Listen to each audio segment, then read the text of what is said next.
So, picture this with me. It's May 25th, 2025, a Saturday in Venezuela. You're expecting, the energy, the cues, maybe some buzz for Election Day. Right. The usual signs of democratic activity. Exactly. But the scene you find, especially if you're in Caracas, it's just strangely, profoundly quiet. Eerily quiet is a good way to put it. We saw reports, images, nearly empty polling stations. Yeah, and maybe more military personnel just standing around than actual voters coming in. It felt less like democracy showing up and, well, more like it decided to take a very long, very silent pause. That visual, that silence where you'd expect, some noise, some activity that's not just some random detail, then it really tells you something specific about Venezuela right now. Absolutely. And our deep dive today is really centered on understanding why. Why did the legislative and local elections on that specific date see such incredibly low turnout? That's the core question. We're looking at the material, the sources, to unpack the layers behind this widespread voter disengagement. And what this kind of silent protest really signifies for the country. Yeah, our goal here is to give you the clearest possible picture, cutting through the noise, or in this case, the silence, to get to the most important insights we could find. Okay, so by the end of this, you should have a pretty solid grasp of what happened and, crucially, why it matters. Let's unpack this. All right, let's really paint that scene again. May 25th, 2025.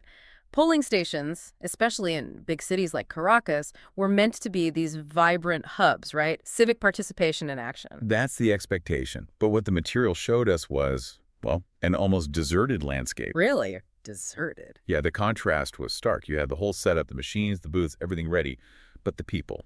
Yeah. Largely absent. We saw those observations mentioned again and again. More soldiers than civilians voting. Wow. It really does sound like, witnessing a big democracy convention that basically nobody RSVP'd to. Exactly. And that atmosphere, it wasn't just quiet. There was this palpable feeling of absence. Like democracy wasn't just taking a nap, but maybe actively pretending not to be home. And this lack of participation, this collective quiet, it didn't just happen overnight, did it? No, not at all. It's deeply, deeply connected to events just a few months prior. You have to look back. Okay, this is where it gets really crucial, I think. To understand that May 25th boycott, you absolutely have to rewind to the presidential election in July 2024. That's the one. When President Nicolás Maduro claimed victory, a result that was met with, let's say, huge skepticism, both inside Venezuela and internationally. Right. And that specific event seems to have just delivered this massive blow to public trust in the whole electoral process. Huge blow is right. We saw descriptions like trust just plummeted, like faster than a lead balloon after that 2024 vote. So when these legislative and local elections came around less than a year later, the feeling for a lot of people was just... why bother? Yeah, that seems to capture the sentiment pretty well. The trust wasn't there. And it wasn't just a private feeling. We found that many opposition leaders, key figures like Edmundo González, who, remember, the U.S. and others saw as the real 2024 winner, they didn't just sit back. They made a very deliberate public call for a boycott of these May elections. They did. They fundamentally viewed the whole thing as illegitimate. We found González quoted describing it as an attempt to disguise itself as an election. But failing to fool anyone. Pretty much. Failing to deceive the country or the world was the phrase used. Mm-hmm. So for these leaders, the low turnout wasn't some kind of failure of democracy. They framed it completely differently. How so? As an act of civic courage, a kind of silent protest that, in their view, screamed louder than any megaphone or rally possibly could. And when you look at the history, you kind of see why they felt the system was just rigged beyond repair. What did the sources tell us about what happened after previous opposition wins? Well, the material lays out a clear pattern. Think back to 2015. The opposition actually wins control of the National Assembly, a big deal. But the government's response wasn't exactly graceful acceptance.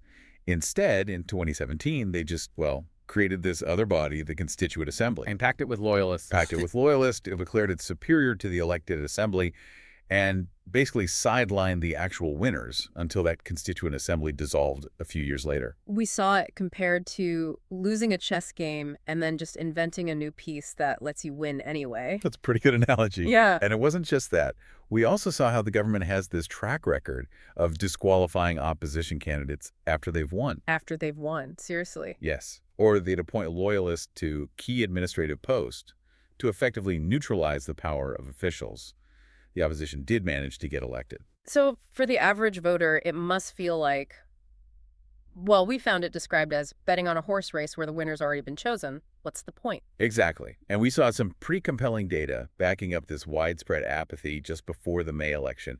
There was a Delphos poll Ah, yes, the poll data. What did that show? conducted late April, early May 2025. It found only a tiny fraction, about 15.9%, were highly likely to vote, just under 16%. Wow. And who are those 16%? Well, that's the kicker. Of those who were likely to vote, over 74% leaned towards Maduro's ruling party or its allies. Okay. And the opposition voters? Only about 13.8% identified with the opposition figures who were actually participating, not boycotting. Those numbers really paint a picture, don't they? People weren't just a bit skeptical. They were, for the most part, completely checked out. It really felt like a collective RSVP no to the whole political theater. Okay, so you've got this mass boycott called by the main opposition. Turnout hits rock bottom.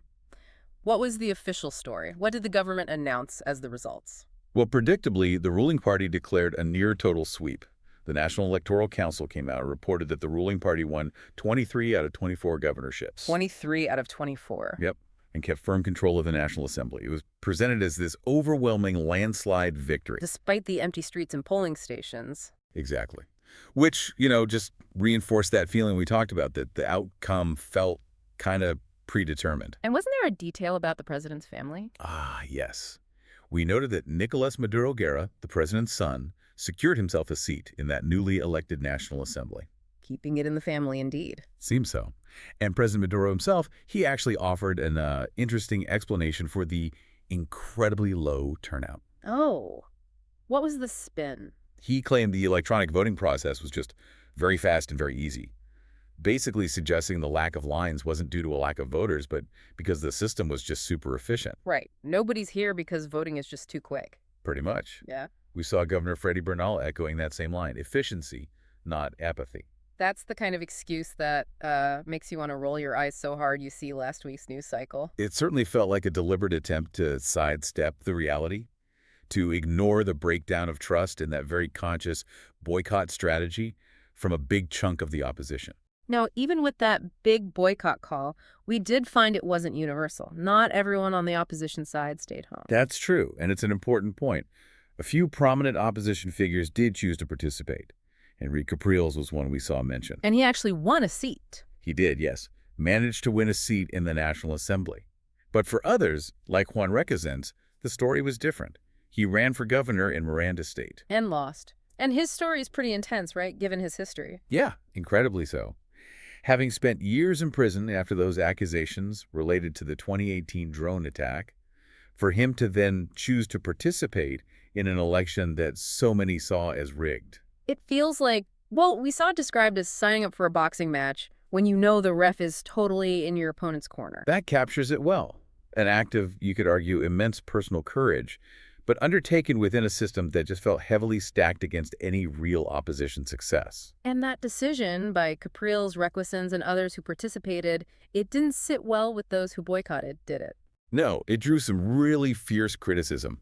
We saw quotes from Humberto Villalobos. He's a close ally of Maria Corina Machado, who herself was, hiding out in a diplomatic compound to avoid arrest. What did he say? He apparently called the participation absolutely despicable. Strong words. Wow. Despicable, yeah. He described the vote itself as a comedy, a parody.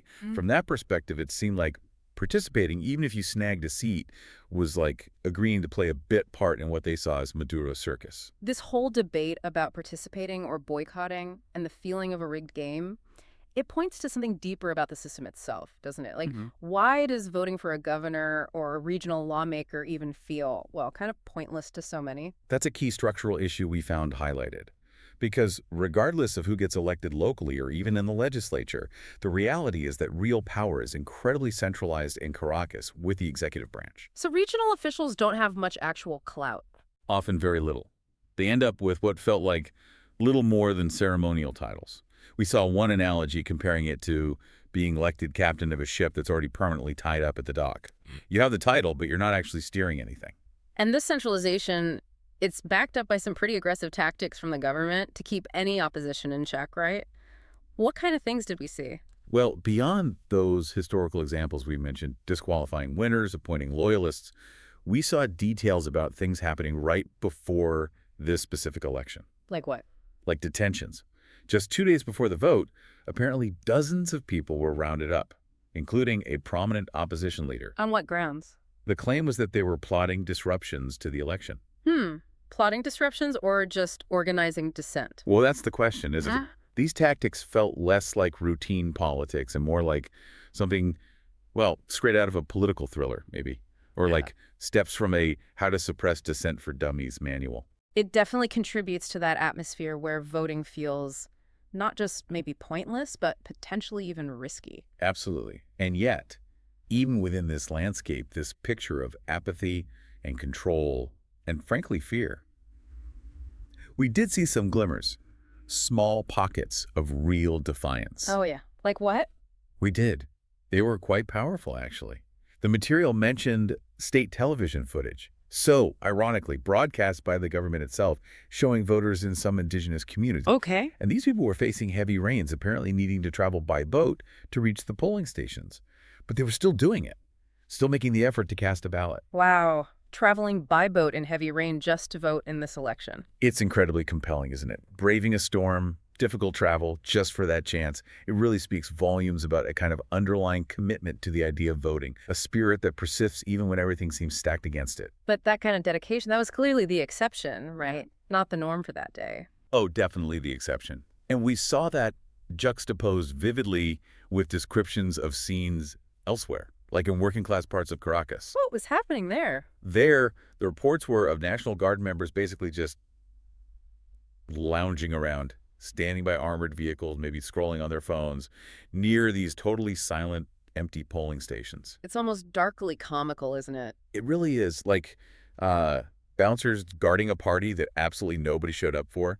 That contrast really seemed to capture the whole mood of the day, a system geared up for voters who just weren't there. And just when you think it can't get any stranger, there was that other subplot woven into the election, the whole Essequibo thing. Yes, the Essequibo governorship. No, right. The government decided to include a newly created governorship position for the Essequibo region. Despite the fact that Essequibo is, well, part of Guyana. Exactly. Okay. It struck us, and many observers apparently, as this layer of near absurdity on top of everything else, like holding an election for, I don't know, the mayor of Narnia or something. So what was the point of that move? Just political theater. We saw it described primarily as part of President Maduro's ongoing campaign to annex that disputed territory. Critics definitely framed it less as a serious electoral move and more as a calculated distraction. A distraction from what? The economy? Dissent? Both, likely. An attempt to maybe rally some nationalist sentiment back home, get people focused on this external territory claim instead of, the crumbling economy, the hyperinflation, the political discontent we've been talking about. Okay, so let's try to pull all these threads together now.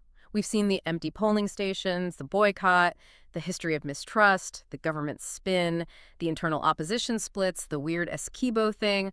What does this specific election day, this profound quiet, really tell us about Venezuela's situation? I think it reinforces that core feeling we discussed. For many, many Venezuelans, the electoral system feels like a rigged game, like Monopoly. But one player already owns all the properties, runs the bank, and gets to rewrite the rules whenever they want. And the ruling party's huge announced victory, 19 governorships, over 90% of the assembly just underlines that, right? It signals that even if the opposition did manage to win something, it would likely just be sidelined anyway. Precisely. And that incredibly low turnout, we really came away seeing it not as passive indifference, but as a very loud statement, a declaration from a huge part of the population saying, our vote in this system doesn't feel like it has power anymore. It doesn't bring change. And the government's response, that whole, oh, it's just super efficient line. Right. That seems like it would just add insult to injury for people feeling ignored. Absolutely. It felt like, from our read of the situation, a clear refusal to even acknowledge the deep-seated reasons why people weren't participating, the lack of trust, the boycott, just ignored. And we have to remember the context, the background to all this. This isn't happening in some stable, prosperous country. No, far from it. Daily life for ordinary Venezuelans is a struggle. We're talking about shambling economy, hyperinflation that makes planning impossible, shortages of basic goods. It's incredibly tough. And then you add the political repression on top of that, those detentions right before the vote. It just creates this deep, heavy sense of hopelessness, doesn't it? It really does. So that boycott, that silent protest on May 25th, It really felt like an active decision by many. Not just laziness or apathy, but a conscious refusal to play along with a system they see as fundamentally broken. A silent but powerful declaration for change, as it was put. Yeah, I like that framing. It's kind of like, refusing to clap at a really bad play. Yeah. Sometimes that silence, that withholding of participation, makes a much stronger statement than any amount of noise ever could. So after an election day that was defined by silence, where does Venezuela even go from here? What's next? Well, the road ahead looks incredibly difficult, obviously. The ruling party's grip seems, on the surface, cemented by these results. They control nearly everything. Yeah. But that historically low turnout, in our analysis, that's a significant crack in the facade of their legitimacy. It's undeniable proof of deep, widespread public dissatisfaction, even if it's expressed silently for now. And what about the opposition? They seem to still face huge challenges. Definitely. Including those internal divisions we talked about, the boycotters versus the participants. Finding a way to unify, to present a clear, viable path forward, that's a massive hurdle we observed in the material. Is international pressure making any difference? Well, the international attention is there. You see countries like the U.S. continuing to voice support for figures like Edmundo González condemning the process. But But it feels symbolic. right now, without a clearer strategy or opening emerging from within Venezuela, that external support risks feeling more symbolic than like something that can genuinely shift the dynamics on the ground. It's important, but maybe not decisive on its own. So for the average person just trying to get by in Venezuela, what did this election day signify? It probably felt like another stark reminder of just how entrenched the current system is and how incredibly difficult real change is going to be. But maybe also that collective decision to stay home, the boycott, it did show us this spark of resistance. It's a refusal to just go along. Exactly. A refusal to be taken for granted. A refusal to be fooled by the performance. It's not like it's launching a revolution tomorrow, but that refusal to play the game felt significant. Maybe like switching from decaf to espresso, a subtle shift, but with potential for more energy later. That's an interesting way to put it. Yeah. Yeah, maybe something like that. It's a start. So we had this quiet rebellion expressed through silence. The really big question we're left wrestling with is, can that silence actually grow into something louder, something that genuinely challenges the government's narrative and its control? Or will the status quo just continue? Will the government keep controlling the outcomes, election after election, even if hardly anyone shows up? It really leaves you pondering, doesn't it? In Venezuela right now, it feels less like democracy is working and more like it's, I don't know, on an extended coffee break. Yeah, and nobody's quite sure when or even if it's coming back from that break. What does this period of profound disengagement actually mean for the country's future long term? Yeah. That's definitely something to sit with and think about.